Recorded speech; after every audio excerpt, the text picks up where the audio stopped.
الحمدللہ رب العالمین صلاۃ والسلام علی رسولہ النبی الکریم وعلی آلہ واصحابہ اجمعین الحمدللہ الحمدللہ الذی ہدانا لہذا وما كنا لنہتدی لولا ان ہدانا اللہ رب اشرح لی صدری ویسر لی امری واحلل عقدۃ من لسانی یفقہوا قولی آمین یا رب العالمین۔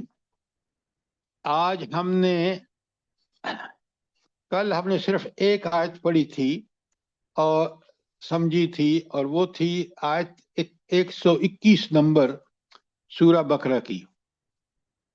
آج میں نے سب سے پہلے تو آپ سے سوال کرنے ہیں، بہت اہم آیت ہے۔ کل ہم نے اس پہ بڑا وقت لگایا، کیوں؟ ہم نے ایک تو آداب تلاوت قرآن پڑھنے اور سمجھنے کی کوشش کی تاکہ ہم اس قرآن کی اسی طرح تلاوت کریں جس طرح قرآن نے خود بتایا ہے۔ پہلے تو میں آپ کے سامنے ترجمہ کرتا ہوں اور سوالوں کے جواب دینے ہیں آپ نے بڑے سوچ سمجھ کے۔ بسم اللہ الرحمن الرحیم، آیت نمبر 121 سورہ بقرہ۔ الذین آتیناہم الکتاب، وہ لوگ جن کو ہم کتاب دیتے ہیں، یتلون حق تلاوتہ، وہ اس کتاب کی تلاوت کا حق ادا کرتے ہیں۔ اچھا، قرآن بھی اللہ نے کتاب ہمیں دی، تو اس کا حق تلاوت کیا ہے؟ مجھے ذرا بتائیں۔ پہلا سوال، قرآن کا حق تلاوت کیا ہے؟ سر اس کو پڑھنا، سمجھنا، غور و فکر کرنا اور اس پہ عمل کرنا اور آگے بالکل پہنچانا۔ بالکل آپ نے ٹھیک بتایا۔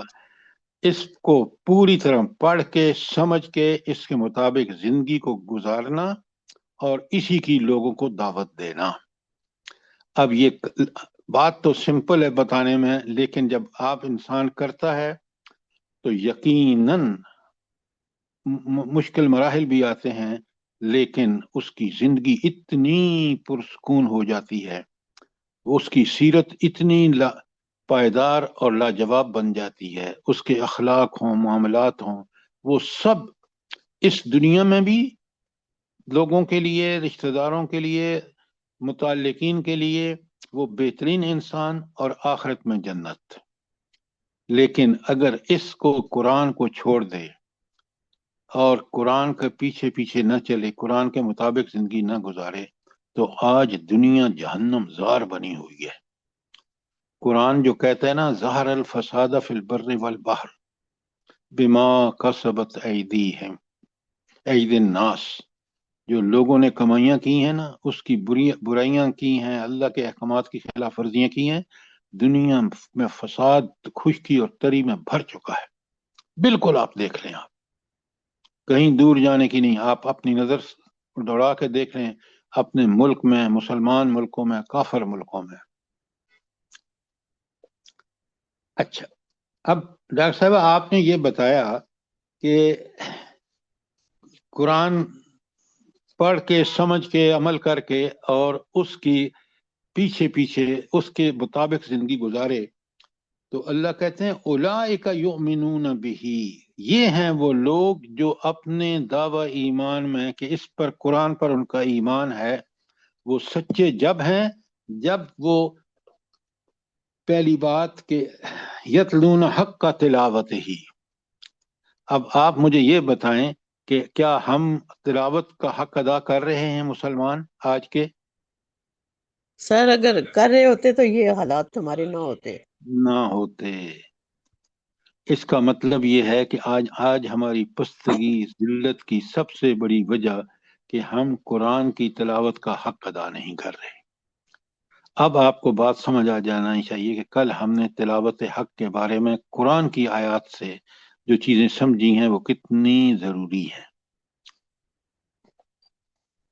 اچھا، اس کے بعد اللہ تعالیٰ کہتے ہیں وَمَن يَكْفُرُ بِهِ، جو اس قرآن کا انکار کرے گا، بھی ضمیر جو ہے، ہی جو ہے وہ کس کی طرف ہے؟ قرآن کی طرف۔ جو اس قرآن کا انکار کرے گا، انکار سے، قرآن کے انکار سے مراد کیا ہے بھلا؟ اس پر عمل نہ کرنا۔ تلاوت حق ادا نہ کرنا. آیت کے اندر رہیے کہ اس کو پڑھ کے سمجھ کے اور اس کے مطابق زندگی جو نہیں ڈھالے گا، اللہ نے صاف بتا دیا اس آیت 121 میں، فَأُولَئِكَ هُمُ الْخَاسِرُونَ، وہی تباہ و برباد ہوں گے، دنیا میں بھی جیسے آج آپ دیکھ رہے ہیں، اور آخرت میں دائمی جہنم کا سامنا ہوگا جہاں انسان آگ میں جلے گا. اور کافر جو دنیا میں ساری نعمتوں سے متمتع ہو رہے ہیں، اللہ دے رہا ہے، وہ کہیں گے یا لیتنی کنت ترابا، کاش میں مٹی ہوتا، انسان ہوتا ہی نہیں. آج مجھے یہ جس صورتحال سے دوچار ہوں، جو بھگت رہا ہوں جہنم، یہ میں نے انسان ہونے کے ناطے سے جو نافرمانیاں کی ہیں اس کا انجام ہے. تو میری آپ سب لوگوں سے گزارش ہے کہ اس آیت کو پوری طرح سمجھیں. اگر ہم نے قرآن کو ذریعہ کمائی بنایا، جیسے علماء سو کرتے ہیں، جیسے انہوں نے کیا بنی اسرائیل نے، تو آپ دیکھ لیں کیا حالت ہوئی ہے ان کی. قرآن نے صاف بتا دی ہے کہ اولئک هم الخاسرون، جو قرآن کے مطابق اپنی زندگیاں نہیں گزاریں گے وہ دنیا اور آخرت دونوں میں خسارے میں. اس کو پوری طرح سمجھیے، اپنی زندگیوں میں یک رنگی پیدا کیجیے. حضرت ابراہیم کا ذکر آئے گا نا، مسلم حنیفہ، کہ یکسو، ایک اللہ کے حکم پہ پابندی، باقی سب ریجیکٹ. اچھا، اب میں آپ کو ایک دو چیزیں قرآن کے بارے میں بتاتا ہوں. لکھیں سورہ بقرہ، سورہ انعام کی آیت 155، حوالہ لکھیں تاکہ آپ کے سامنے رہے. سورہ انعام آیت 155، قرآن کہتا ہے کتاب انزلناہ، یہ کتاب قرآن مجید جو ہم نے نازل کیا ہے، مبارکن، بڑی برکت والی ہے. کتاب کیسی ہے؟ برکت والی ہے. لیکن برکت کس کو ملے گی؟ ہائے ہائے ہائے، بالکل قرآن کتاب مبین ہے نا، کھول کھول کے. تو کل اللہ تعالیٰ سے برکت والی بھی ہے، لیکن یہ برکت کس کو ملے گی؟ فَاتَّبِعُوهُ، بس اس کی پیروی کرو، اس کا اتباع کرو خوشی سے کہ میرے رب نے یہ چیز مجھے بھیجی ہے، میرے لیے اسی میں فلاح ہے میری، لہذا اس کتاب کی پیروی کرو، اس کو اتباع کرو. اچھا، یہ تو تھی نا. ایک اور آیت لکھ لیں، قرآن کا مقصد بیان ہو گیا. اچھا، دوسری آیت جو ہے سورہ سعد قرآن میں 38 نمبر پر ہے، اس کی آیت ہے 29. بڑے غور سے سنیے آیت کا ترجمہ اور پھر سوال تیار رہیے. کتاب انزلناہ مبارکن، بالکل وہی الفاظ ہیں جو سورہ انعام کے ہیں، یہ والے کہ یہ کتاب جو ہم نے نازل کی ہے.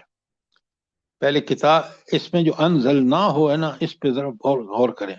قرآن کو اللہ تعالیٰ کس طرح اپنی کتاب کہہ رہے ہیں، خالص ان کا، مبارکن لیدبروا آیاتہ، تاکہ اس کی آیات پر تدبر کیا جائے، غور و فکر کیا جائے. اچھا، تدبر کا اللہ تعالیٰ نے کیوں تقاضا کیا ہے؟ جلدی بتائیں. تدبر یعنی اتباع کیا جائے. کیا ڈاکٹر صاحب آپ الٹی بات کر رہے ہیں؟ اتباع اور تدبر میں بڑا فرق ہے. تدبر تو غور و فکر سمجھ لینا ہے. ہاں، لیکن اللہ تعالیٰ نے کیوں مطالبہ کیا ہے؟ جلدی بتائیں. سر جی، غور و فکر کی جاتی ہے، اس پر عمل کرنا آسان ہو جاتا ہے. غور و اس قرآن پاک کے نزول کا مقصد یہی ہے. پہلے بات سنیں، غور و فکر جب کرتے ہیں، پرکھتے ہیں، غور و فکر کی اللہ نے ہمیں صلاحیت دی ہے. لقد خلقنا الانسان فی احسن تقویم، ساری صلاحیتیں غور و فکر کی، دل دماغ سب کچھ دیا ہے. تو اللہ نے اس لیے دیا کہ ہم سب سے پہلے اس اللہ کو پہچانیں جب ہم شعور میں آئیں. تو اللہ کو پہچاننے کا طریقہ کیا ہے؟ تدبر، غور و فکر کرنا. ہاں، تدبر قرآن، ماشاء اللہ، بہت عمدہ. اگر اس قرآن میں تدبر نہیں کیا، اللہ کی صفات کو نہیں سمجھا، تو اللہ کو پہچانیں گے کیسے؟ بڑی اہم بات ہے. غور و فکر کی صلاحیتیں اس اللہ نے دی انسانوں کو، اور انسانوں سے یہ مطالبہ کیا کہ آپ پرکھ لیں. اگر تعصب نہیں ہے آپ میں، دنیا پرستی نہیں ہے، شیطان پرستی نہیں ہے، طاغوت پرستی نہیں ہے، تو آپ کو دیکھیں گے کہ دنیا اور آخرت کی ساری بھلائیاں اس قرآن کو پڑھنے، سمجھنے اور اس پر عمل کرنے میں ہے، جیسا عمل نبی کریم صلی اللہ علیہ وسلم نے کیا. بات سمجھ آئی ہے کہ نہیں آئی؟ سر یہ آیت نمبر بتا دیں جو آپ بیان کر رہے تھے. ہاں سوری، میں نے آپ کو جو آیت میں آپ کے سامنے بیان کر رہا تھا وہ تھی، ایک تو میں نے دو لکھوائی ہیں آپ کو، سورہ الانعام کی 155 اور سورہ صاد کی 29. اور اب جو میں نے پڑھی ہے کہ لقد خلقنا الانسان فی احسن تقویم، یہ سورہ 3 کی آیت ہے، 95 نمبر پر سورہ 3 ہے. اچھا، اب آیت 121 کے بارے میں کوئی سوال ہو آپ کا، اور اس کو اچھی طرح پڑھیں، سمجھیں، تاکہ ہم اپنی زندگی اس آیت کے مطابق قرآن سے ہمارا تعلق ہو. اب آ جائیں وہ جو میں نے آپ سب کو بھیجا ہے اور دوبارہ پوچھا ہے کہ آپ کو وہ ہینڈ آؤٹ مل گیا حضرت ابراہیم علیہ الصلوۃ والسلام پر 20 پیجز کا؟ آپ سب نے کہا مل گیا ہے. آپ میں سے کتنوں نے پرنٹ کرایا ہے اس کو؟ جلدی بتائیں، ایک آواز بھی نہیں آ رہی. سر میں نے پرنٹ کروا کے رکھا ہوا ہے، سامنے پڑا ہے. خالد صاحب لیکن بہت سیو کر اچھا. دیا. آپ دیکھیں اللہ تعالیٰ نے قرآن میں 25 صورتوں میں اس ہینڈ آؤٹ میں سب کچھ موجود ہے جو قرآن میں آیا ہے حضرت ابراہیم علیہ الصلوۃ والسلام کے بارے میں. تاریخ میں جو کچھ آیا وہ بھی اس ہینڈ آؤٹ کے اندر موجود ہے. آپ لوگ کیوں نہیں ان کی قدر کرتے؟ یہ آپ کے بچوں کے لیے، آپ کے سامعین کے لیے اگر آپ درس دے رہے ہیں، یہ بے انتہا ضروری ہے. اب اپنے اس پہ نکالیں، جو چاہے وہ آپ کے لیپ ٹاپ میں ہے یا آپ کے موبائل میں ہے، میں اس کو پڑھتا ہوں اور سمجھ لے جائیں، سوال کریں. سب سے پہلے تو آپ پیج 1 پہ دیکھیں تو حضرت ابراہیم کے ہجرت کے سفروں کے بارے تفصیلات ہے. ہوا یہ کہ جب حضرت ابراہیم علیہ السلام، تفسیر ساری آگے آ رہی ہے، قوم ساری بت پرست تھی، ان کے باپ تو بت بیچتے تھے، لہذا آپ صلی اللہ علیہ وسلم کو علیہ الصلوۃ والسلام کو اللہ تعالیٰ نے شعور بخش توحید کا کہ اس کائنات کا مالک تو اللہ ہے، اور یہ جو بت بنا رہے ہیں اپنے ہاتھوں سے، اور یہ بالکل کسی بے بس ہیں. تو حضرت ابراہیم نے جب بات سمجھ آ گئی ان کو، تو انہوں نے کہا کہ میں ان کو توڑوں گا. ایک دن کوئی تہوار تھا، وہ گئے وہاں، تو حضرت ابراہیم علیہ السلام نے سارے بتوں کو توڑ تاڑ کے اور کڑھاڑا اس کے رکھ دیا بڑے بت کے، جو ان کا سب سے بڑا بت تھا. یہ لوگ آئے، آ کے جب دیکھا تو بات تو ان کی اس لیے سمجھ میں آ گئی کہ حضرت ابراہیم علیہ الصلوۃ والسلام واحد انسان تھے جو اس کی مخالفت بتوں کی کرتے تھے. بہرحال جب انہوں نے فیصلہ کیا کہ بھئی ان کو تو آگ میں ڈالا جائے، اور آگ کا الاؤ کے لیے انہوں نے 1 مہینے تک لکڑیاں جمع کی، اور جب حضرت ابراہیم کو پھینکا اس کے اندر تو آگ گلے گلزار بن گئی. اب یہ گلے گلزار کو سمجھیں، کونی بردن سلامن، آگے آیت آ رہی ہے آپ کے ہینڈ آؤٹ میں موجود ہے کہ اللہ نے حکم دیا آگ کو کہ تو سلامتی والی بن جا. اچھا، اب سلامتی کا مطلب ذرا سمجھیں تاکہ آپ کو اللہ تعالیٰ کی قدرتوں کا احساس ہو. آپ کو جب بھی آپ کی انگلی جلے نا، میں ایک انگلی کی بات کر رہا ہوں، اگر آپ اس کو فوراً آگ سے نکال کر ٹھنڈی ہوا میں رکھیں تو اور اذیت ہوتی ہے. لیکن اس آگ میں بھی اور آگ کے بعد بھی اگر اس کو اتنا پرسکون بنا دیا جائے کہ انسان نہ جلے اور نہ جلنے کے بعد اس کو نکال کے ہوا میں رکھا جائے تو اس کو تکلیف ہو، تو اللہ تعالیٰ نے حکم دیا آگ کو، اور دیکھیں کس طرح اللہ کے حکم کی پابندی کرتی ہے آگ، بالکل کونی بردن سلامن، ٹھنڈی بھی ہو گئی اور سلامتی والی بھی ہو گئی۔ یہ کس نے حکم دیا؟ میرے اللہ نے حکم دیا، اور اس کا حکم کس طرح مخلوق مانتی ہے سوائے انسانوں اور جنوں کے، جن کو اللہ نے آزادی دی ہے، چاہے تو مانو چاہے نہ مانو۔ مانو گے تو دنیا اور آخرت دونوں کی بھلائیاں سمیٹو گے، نہیں مانو گے تو دنیا میں بھی ذلیل ہوگے، فساد مچاؤ گے، اور آخرت میں جہنم ہوگی۔ اب حضرت ابراہیم علیہ السلام نے اپنا وہاں سے ہجرت فرمائی۔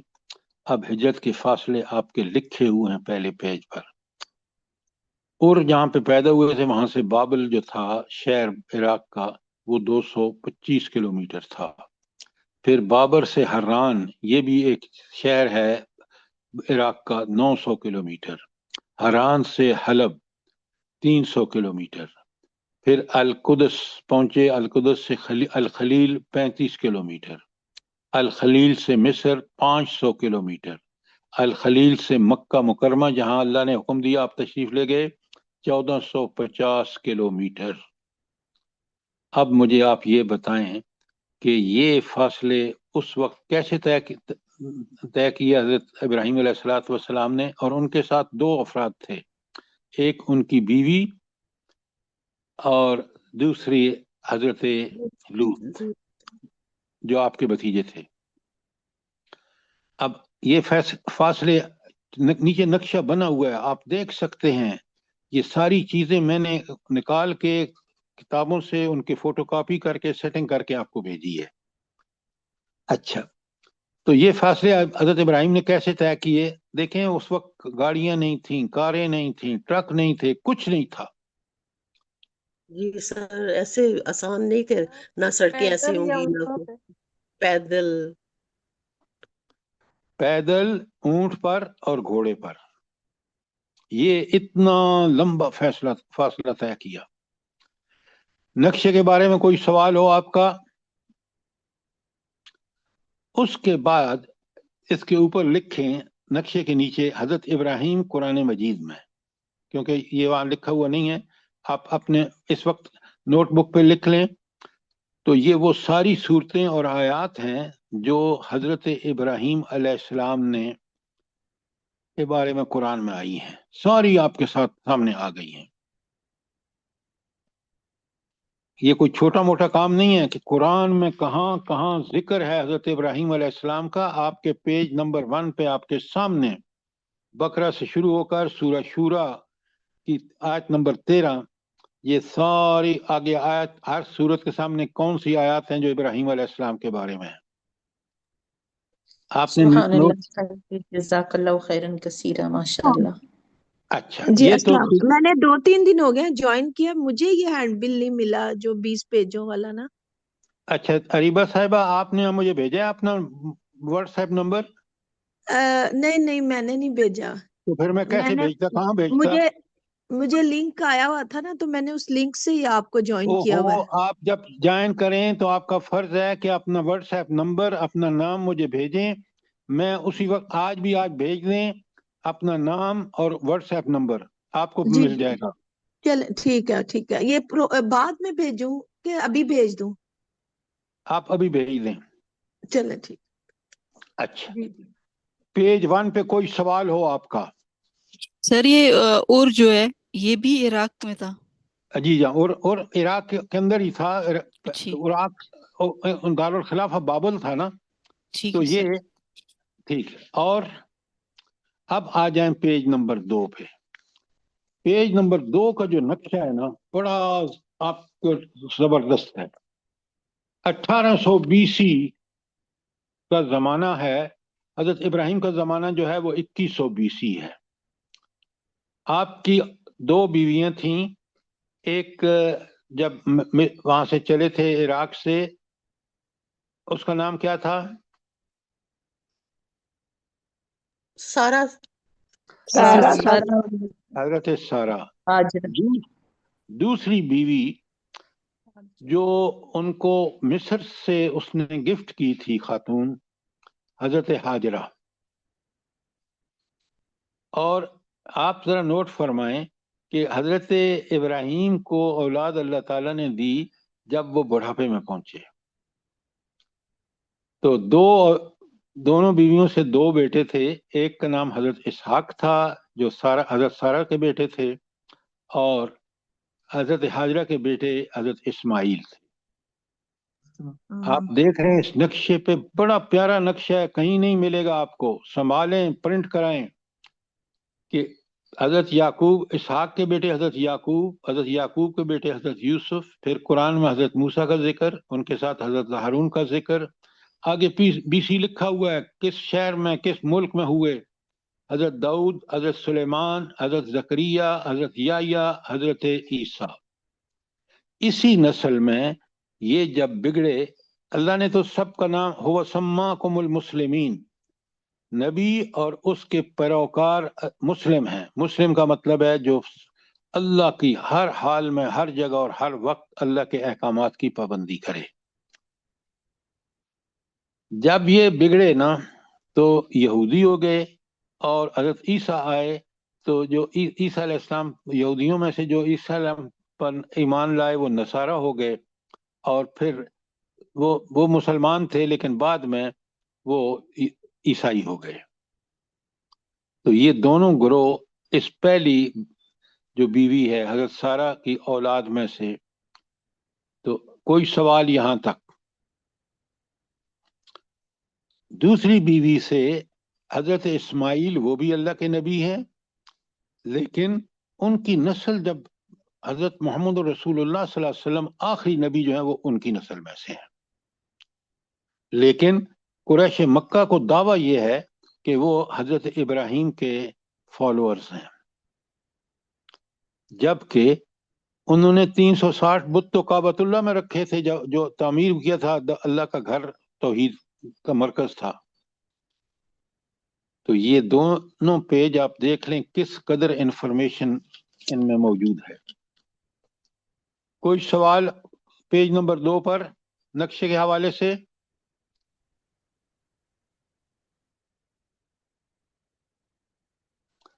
اچھا، اب میں چند آیتیں صرف کروں گا تاکہ آپ کو اندازہ ہو جائے کس طرح کرنی ہے. آپ نے پیج نمبر 3 پہ آ جائیے. بڑا میں نے اس کو، اللہ تعالیٰ آپ کو جزائے خیر دے. آپ دیکھیں پہلے کی آیت کے اوپر ایک ہیڈنگ ہے، حضرت ابراہیم کے والد کا انتہائی سخت رویہ اور اب ابراہیم علیہ السلام کا کریمانہ اخلاق. ذرا نوٹ فرمائیں اور آیت پڑھیں. قال، باپ نے کہا، اراغب انت عن آلہتی یا ابراہیم، کہ ابراہیم کیا تو میرے معبودوں سے پھر گیا ہے. اس کے معبود کون تھے؟ ان کے والد کے بت سر جو بناتا تھا. ہاں، بت جو بنائے تھے انہوں نے. اب سخت رویہ سنیں. لئن لم تنتہی، اگر تو باز نہ آیا، کہ تو نے اگر ان کی پوجا نہ کی، لأرجمنک، تو میں تجھے پتھر مار مار کر ہلاک کر دوں گا. اور واہجرنی ملیہ، اور بس تو ہمیشہ کے لیے مجھ سے الگ ہو جا دفع ہو جا، نعوذ باللہ. قال، حضرت ابراہیم نے جواب دیا، السلام علیک. کیا کریمانہ اخلاق ہے جو ہیڈنگ ہے، دیکھیں. کہتے ہیں اے ابو جان، آپ پر اللہ کی سلامتی ہو. سستغفرک لک، میں تیرے لیے مغفرت مانگوں گا، ربی، اپنے پروردگار سے، انہ کان بی حفیًا، وہ مجھ پر بڑا ہی مہربان ہے. نوٹ فرمائیں کیسا ایمان ہے حضرت ابراہیم علیہ السلام کا. اللہ ہمیں بھی وہ ایمان تک نصیب فرمائے. اچھا، کوئی سوال آپ کا؟ یہ آیت جو مریم کی میں نے 46 اور 47 آپ کے سامنے پڑھی ہے. سر دیکھیں انہوں نے بتوں کو خدا بنا بیٹھے ہوئے تھے ان کے باپ تو ہمارے ابراہیم علیہ السلام نے ان کے سامنے کہا کہ میں میرا ربی میرا رب، یعنی میرا رب یہ بت نہیں ہے، میرے رب وہ اللہ ہے جس نے مجھے پیدا کیا۔ آپ کو پتہ ہے ابراہیم علیہ السلام کی جو آگے صفات آ رہی ہیں نا، اس رب کو رب ماننے کا حق ادا کیا ہے، اور آپ اور میں یہ نہیں کر رہے۔ بڑی کمزوریاں ہیں ہمارے اندر۔ یہ ربی جو ان کا کہنا جو ہے نا کہ میرا پروردگار، میرا خالق، میرا مالک، میرا رازق، میرا حاکم، اس کے حاکمیت کو ماننے کا حق ادا کیا۔ آگے آ رہا ہے جب اللہ نے حکم دیا کہ بیٹے کے گلے پر چھری پھیرو، بالکل تیار ہو گئے۔ یہ باتیں آپ ذرا قرآن کو پوری طرح پڑھا سمجھا کریں، پھر آیت کے اندر اس کو کھولیں۔ اچھا، اب جب انہوں نے آگ میں ڈالا اور اللہ نے آگ کو گلزار گلزار بنا دیا، انہوں نے تو رب کے کارنامے اور رب کے سارے احسان اپنے سامنے دیکھے تھے۔ اللہ ابراہیم صلی اللہ علیہ السلام کی مریم کی 48 اور 50 آیت نیچے ہے، وَأَعْتَزِلُكُمْ، میں آپ لوگوں کو چھوڑتا ہوں، الگ ہوتا ہوں، وَمَا تَدْعُونَ مِن دُونِ اللَّهِ، اور ان کو بھی چھوڑتا ہوں جن کو اللہ کو چھوڑ کر تم پکارتے ہو، بتوں کو بھی، وَادْعُوا رَبِّي، اور میں اپنے پروردگار کو پکارتا ہوں، عَسَىٰ أَلَّا يَكُونَ بِدُعَاءِ رَبِّي شَقِيًّا، امید ہے کہ میں اپنے رب کو پکار کر نامراد نہ رہوں گا، کیونکہ رب تو سنتا ہے، قبول کرتا ہے، اور اس کو یقین ہے۔